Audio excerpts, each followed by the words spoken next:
Hi everyone, and welcome back to the Podcast Cave here at Hi-Ho Studios.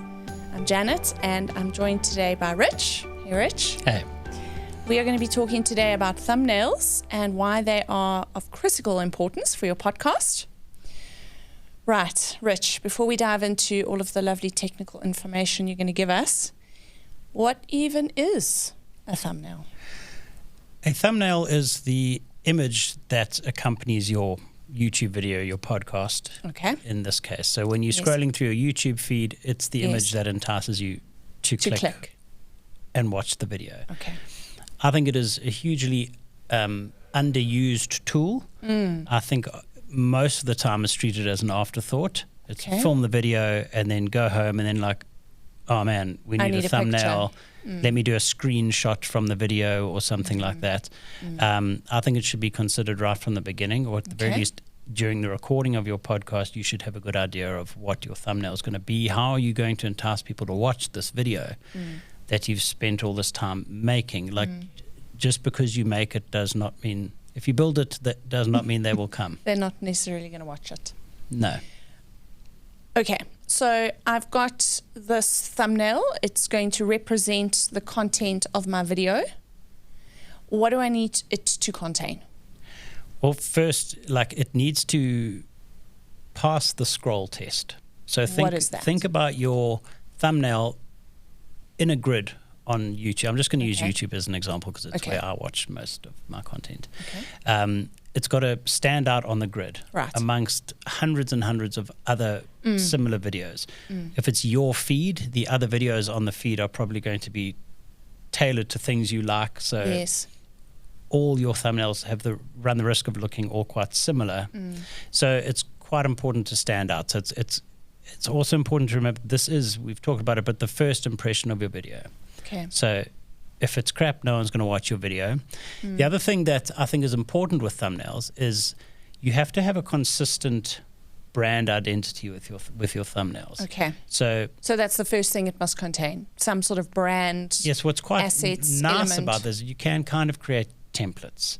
If you're doing seasons, it could differ per season, but a lot of time you'll see popular thumbnails have the same background, similar kind of layout, similar colors and things like that, so that when people are into your podcast, when they see it on the feed, they know it's yours. They can quickly identify. Oh, this is a Hi-Ho Studios podcast, or this is the Podcast Cave, or this is Mr. Beast, or this is Joshua Wiseman, or whatever that guy's name is. They all kind of your knitting podcast, So it's important that they kind of look the same, and then they just try and do something memorable about them.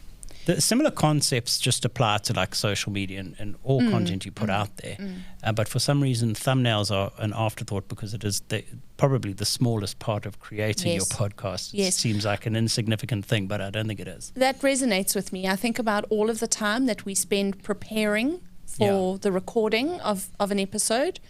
After that, it goes into post-production, and hours are spent on editing. We get the video to how we want it. We're all excited. The content's amazing. Our story is wonderful. And the thumbnails, it's little. Well, it's a small little thing. It seems like a small job. It's a small little thing also. So just the attention doesn't get what it deserves. So let's talk about what it needs to contain. So it's a brand element, so something recognizable, something that's going to help a person understand it belongs to your podcast. The second thing you mentioned there was something that is eye-catching or memorable, something that's going to be getting a person's attention and stand out from all of the other posts and videos that have just gone up. What else? Legibility at all sizes. So people are watching, again, I'll use YouTube as an example, on all different phones, laptops, TVs, believe it or not. I saw a stat the other day that a huge amount of people are watching YouTube on TVs. TV, that happens in my house. My daughter does it, but I find having to use the remote to scroll things is not a very good experience for me. But you know, your thumbnail's obviously a lot bigger there. Yes. It must be simple. I don't, you shouldn't include too much text on it. If you go and actually like scrutinize your YouTube feed, you'll certain ones will stand out to you. Yes. And you can look at what is There's doing a science that. there. there is a science there, and it is such a science, and we can get to how to measure that a bit later, but it's got to be legible on all sides, on all sizes, at all sizes. When it comes to the title of your video, it's not necessary to put the title on the thumbnail. Okay. If you've got a short, punchy title for your video, you can and maybe elaborate it on the actual title of the video. Okay. But you just the key is simplicity. So you don't want to clutter your thumbnail with. If it's two sentences, too much. It's too long. It should be a few words, something intriguing. You know, there's silly examples like the title on the video would be. On the thumbnail would be, I can't believe he said that, or something like that. I see those all the time. And then there's a longer description of what the video is about underneath. Yes. So something intriguing, something simple. Well, sorry, and one more thing on titles. Yeah. When you're putting text on your image, consider your fonts very carefully. They must be bold. Don't use thin, scripty fonts. Yes. Legible. Typically, a sans serif font works really well. So. What is the sans serif font for our listeners? A serif is the little curly part on your on a font. Okay. Like Times New Roman. It's like a Times New Roman kind of font. A sans serif one literally is just without serif. So yeah, a big fat font is typically Works what's best. used and works well. It's just bold. So we've got simple, clear visuals, bold text, contrasting colors. What else? Oh, brand elements.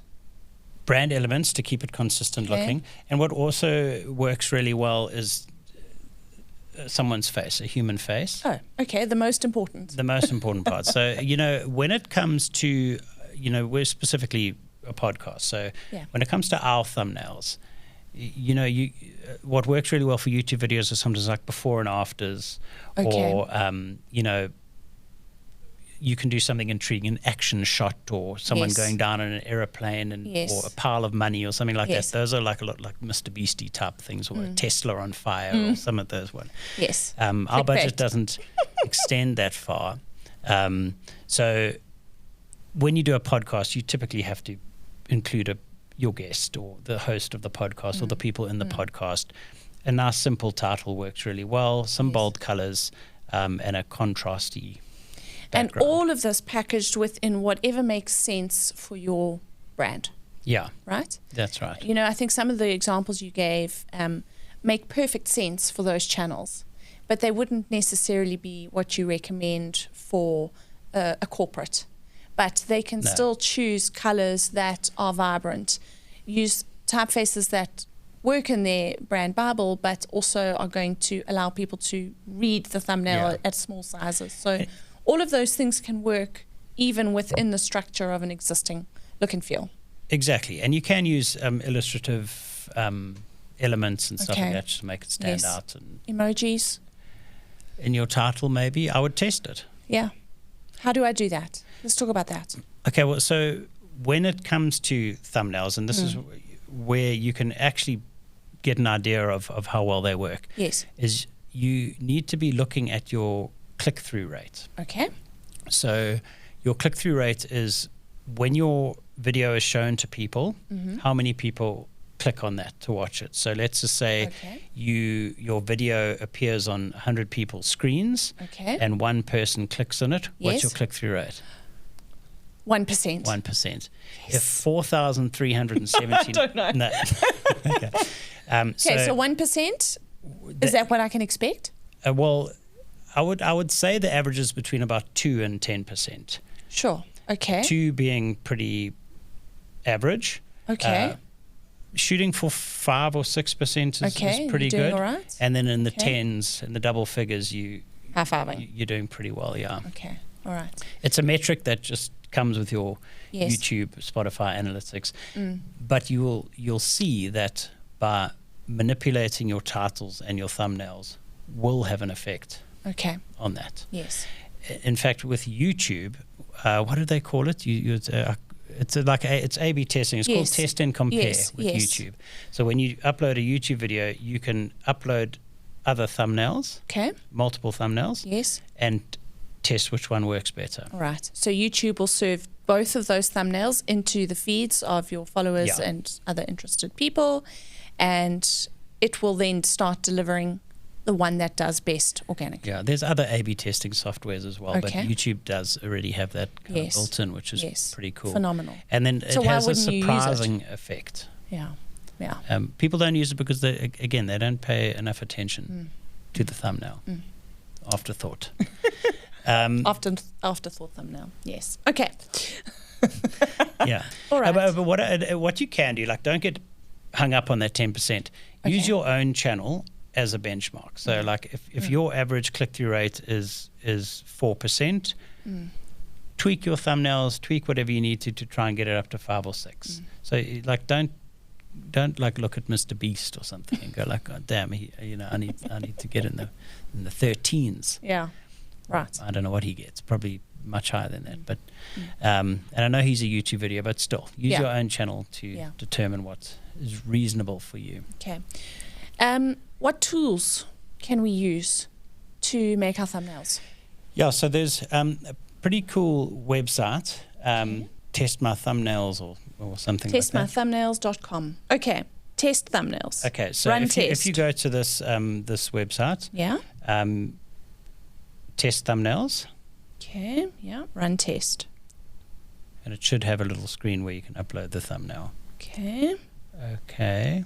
YouTube view. Let me test my YouTube view.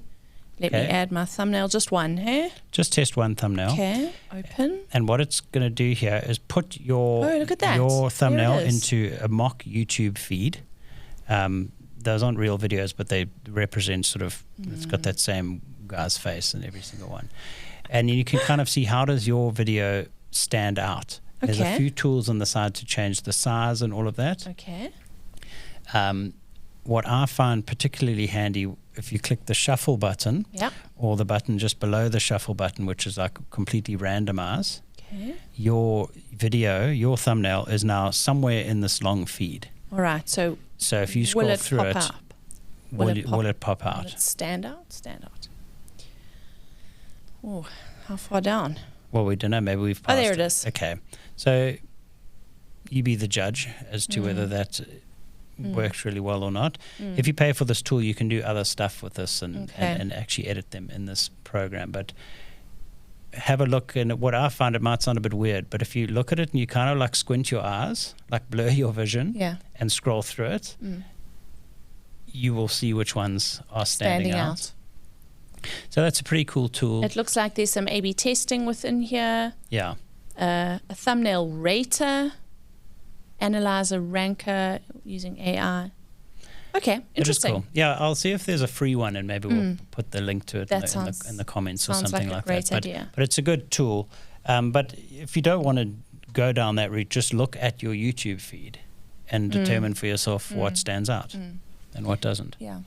Well, look, I know we're big into analyzing the data that we get back from the things that we put out there into the old internet.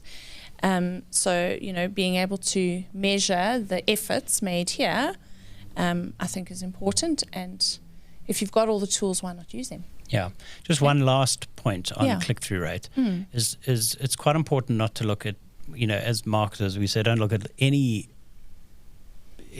metric or any bit of data just in isolation. So look at your click-through rate, but also look at it compared to like how long people are watching your videos for. Okay. If your click-through rate is on the lower side, but people are watching videos in their entirety, that's pretty good. If your click-through rate is high, but everyone bails after 15 seconds, that's not a particularly positive metric. But then we could maybe say from that your thumbnail is working well, it's enticing the click, but the content in your video that's a whole different problem. not holding attention. Exactly, yeah. So you look at the data to make all your decisions, but as far as thumbnails go, look at it with some other metrics too, not in isolation. Got it. Thanks so much for your insights, Rich. It's very useful. Cool, no problem. Thanks everyone for listening in. Hopefully you've taken away some tips and tricks and you will be working away on your thumbnails. If you have some interesting insights to share with us, we'd love to hear. What formulas have you got for your thumbnails? Let us know in the comments. That's all for today.